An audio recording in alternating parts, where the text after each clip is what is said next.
Et nous sommes en direct de Khartoum avec Elliot Brachet. Bonsoir Elliot, dites-nous quelle est la situation à l'heure actuelle dans les rues de la capitale soudanaise? Eh bien, ce soir, les télécommunications sont à nouveau coupées. Après une journée relativement calme, on a entendu dans la soirée de nouveaux coups de feu. D'importants déplacements de troupes étaient en cours dans la capitale. On pouvait voir passer des convois de pick-up surmontés de mitrailleuses Douchka, transportant des soldats lourdement armés. Régulièrement, on entend les sirènes des ambulances sur l'avenue de l'aéroport. Cet après-midi, je me suis rendu sur des barricades à l'est de la ville. Les habitants sont sortis par centaines dans les rues, mais ils sont restés dans leur quartier. Partout, des barricades de briques et de pneus brûlés sont dressées pour entraver les mouvements des forces de sécurité. Pendant quelques heures, le réseau a été rétabli. Les Soudanais se sont alors rués sur leur téléphone. En quelques minutes, des vidéos prises depuis lundi ont déferlé sur les réseaux sociaux. Des scènes de répression féroce, d'humiliation ou de lynchage. On y voit aussi des étudiants de l'université de Khartoum tabassés jusque dans leur chambre à coucher et leurs cheveux rasés par la main des soldats.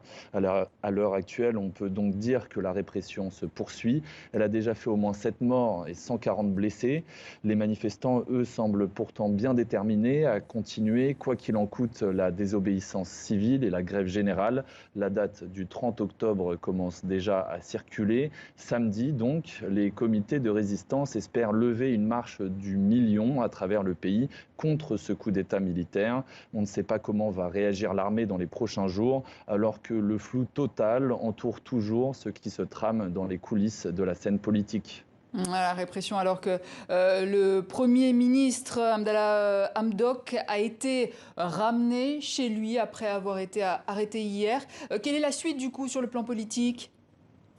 Alors, jusqu'à présent, le général Burhan, c'est le seul à s'être exprimé. Il a affirmé que le Premier ministre était en danger, qu'il fallait le mettre à l'abri. C'est pour ça qu'il était détenu au QG de l'armée, au centre de Khartoum. Ce soir, Abdallah Hamdok a effectivement été ramené chez lui. Son domicile est sous haute sécurité, selon plusieurs sources. Burhan, lui, ne considère pas que c'est un coup d'État, mais seulement la rectification du cours de la transition.